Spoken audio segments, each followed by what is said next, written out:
Finally I step up with a subversive subtext, try to feed the need for more than just remedial subjects. Place my faith in the belief that the general public will open up their minds to more than just an industry puppet. I ain't a preacher preaching doom and gloom, well not just shit. If there's something I feel strongly about, then I'll discuss it. And if I only make one album before I kick the bucket, I'll hold that album to my heart in my grave and say fuck it. Waiting for the beat to kick in, but it never does. Waiting for my feet to grow wings that lift me above all of these tiresome things that we know and love. Waiting for the beat to kick in, but it never does. Waiting for the beat to kick in, but it never does. Waiting for my feet to grow wings that lift me above all of these tiresome things that we know and love. Waiting for the beat to kick in, but it never does. A lot of my poems and writings seem to start with me waking up or being in a dream or dreamlike state. Now, this implies a certain level of abstraction in my work. You might say I'm keeping it surreal, but I'd rather you didn't. The fact is, I sleep a lot. It's as simple as that. And I like sleeping, man. It's a nice place to be.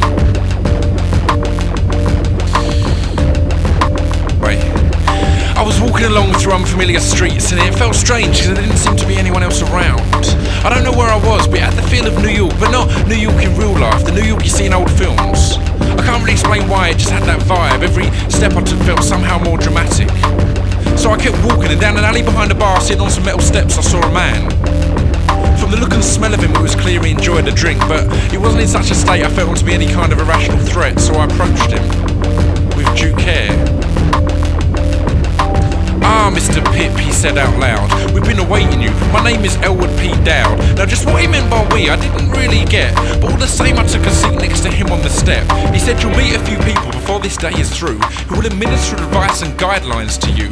Now what each of us says, I'll tell you now is true. Whether or not you take that advice is for you to choose." At that point he acted like someone had whispered in his ear, which, since no one else was there, was pretty damn weird. Awkwardly I looked away and kinda played with my beard. He cleared his throat for a second and then said, "Listen here, in this life you can be oh so smart or oh so pleasant. For years I was smart, I recommend pleasant. Being smart can make you rich and bring respect and reverence, but the rewards of being pleasant are far more incandescent."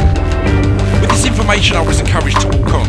I continued alone through these empty streets, thinking over what Elwood had said, but at the same time thinking about how fucking strange the day had been so far. I was in my own little world when a hand was placed on my chest, and a guy said, "Look out, there's some broken glass on the floor there." I looked up.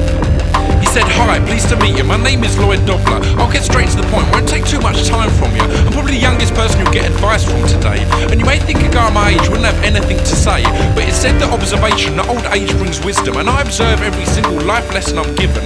I won't attempt to tell you about how to love or be loved, because you get a different genie each time that lantern is rubbed, but I will offer you advice on dealing with life.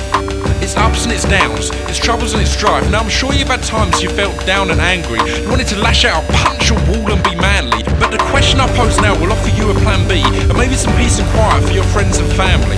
How hard is it to decide to be in a good mood, and then just be in a good mood? That's all I have to say, because it's a straight up fact. You control your emotions, it's as simple as that. He walked off then, leaving me to contemplate this brief encounter. I'd barely had time to realise I was being taught something before he was gone, and I was back on my way. On I walked, and almost immediately I spotted the next guy that couldn't be clearer. This guy was standing on the street corner, pacing back and forth, skinny looking guy, leather jacket, tight jeans, retro look. I've rarely seen someone look quite so uncomfortable in their own skin, twitching, smoothing his hair back, kicking the floor, looking up and down the street. He clearly didn't enjoy waiting around, so I approached him quickly to put him out of his misery and to let him start his spiel. "Hi, my name is Billy Brown. I ain't gonna give you some quote. Instead, I'm gonna use some stuff that you wrote. Always had the feeling I could never be the villain, cause the villain in the films is always backlit. Always had the feeling I could never be the villain, cause the villain in the films is always backlit.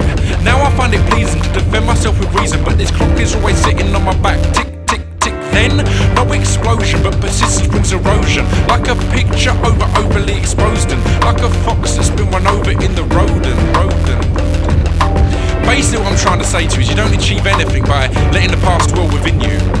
Getting all pent up and angry about stuff just eats away inside you. What's that other line of yours? If you can't forgive and forget. How's this? Forget forgiving and just accept, then that's it. See, that's how it's gotta be. Then you can fall in love, get on with your life and be free. Almost before he'd even finished that sentence, he was off down the street, hands in his pockets, hurrying away.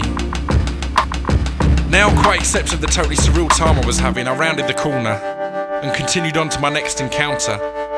Resigned to the fact this was some kind of dream or hallucination, I made my way through the now dark street to the one window that had a light on. I walked through the unlocked door, which incidentally had blinds down, a silhouetted figure like a film noir scene, but sadly no sign saying private eye. As I entered, a voice promptly said, "This journey's almost over, I'm the only one left. Allow me to introduce myself, my name is Walter Neff. The other guys have taught you things of great positive worth, but I'm afraid I'm here to bring you back down to earth. So you can live your life in control and be nice, but even that will not promise you a happy life. You may think yourself in general to be a nice guy, but I'm telling you now, that right there is a lie. Even the nicest guys are some nasty within them. You don't have to be backlit to be the villain. Whether it be greed, lust, or just plain vindictiveness, there's a level of malevolence inside of all of us.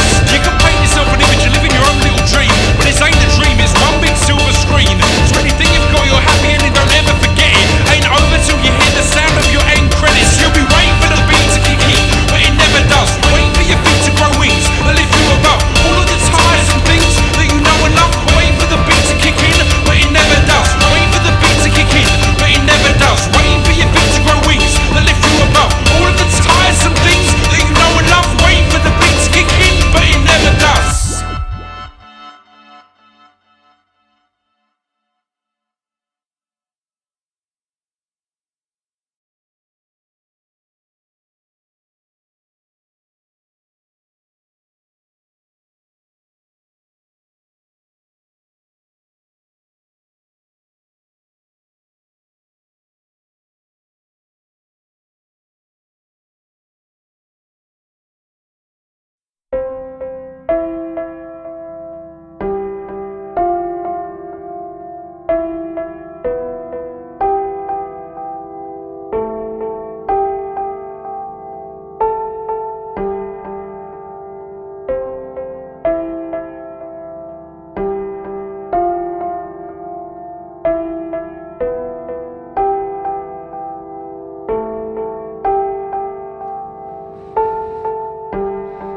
She's had such a long day, and work has been stressful as she arrives home to me, weary and restful. She's had such a long day, and work has been stressful as she arrives home to me, weary and restful. To relax her, I lead her to lay on the bed and remove all the clothes from her waist to her head. To relax her, I lead her to lay on the bed and remove all the clothes from her waist to her head. My thumbs gently knead the base of her back, and my nails trace patterns, not leaving a scratch. My thumbs gently knead the base of her back, and my nails trace patterns, not leaving a scratch. My hands plot a wandering route up her spine, then onto her shoulders to help her unwind. My hands plot a wandering route up her spine, and then onto her shoulders to help her unwind. I pray the emotion is taking effect as I lay a kiss upon the nape of her neck. I pray the emotion is taking effect as I lay a kiss upon the nape of her neck. She rolls onto her back, her eyes squinted and dreamy, as I gaze at her smile and the beauty beneath me. She rolls onto her back, her eyes squinted and dreamy, as I gaze at her smile and the beauty beneath me. I gently lean forward, presenting a kiss onto the lips so long I have missed. I gently lean forward, presenting a kiss onto the lips so long I have missed. When our eyes meet like this and it's just like before, we both instantly realise we need nothing more. When our eyes meet like this and it's just like before, we both instantly realise we need nothing more. I adjust to rest upon her sweet breast and on her torso more so. I adjust to rest upon her sweet breast and on her torso more so. In each other's arms and with interlocked hands lay two smiling faces and one set of plans. In each other's arms and with interlocked hands lay two smiling faces and one set of plans. In each other's arms and with interlocked hands lay two smiling faces and one set of plans. In each other's arms and with interlocked hands lay two smiling faces and one set of plans.